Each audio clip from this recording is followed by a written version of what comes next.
Assalamu alaikum. Hello everyone. Welcome back to my another video.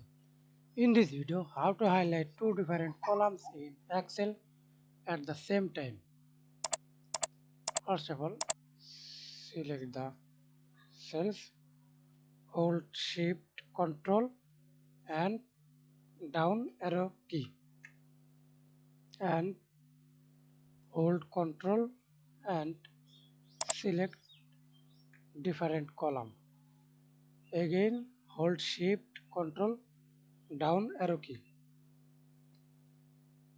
Right click mouse, then go to format cells, select fill and click fill effect,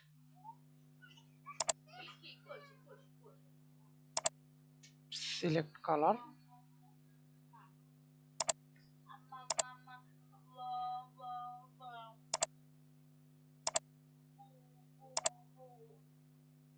horizontal, then OK,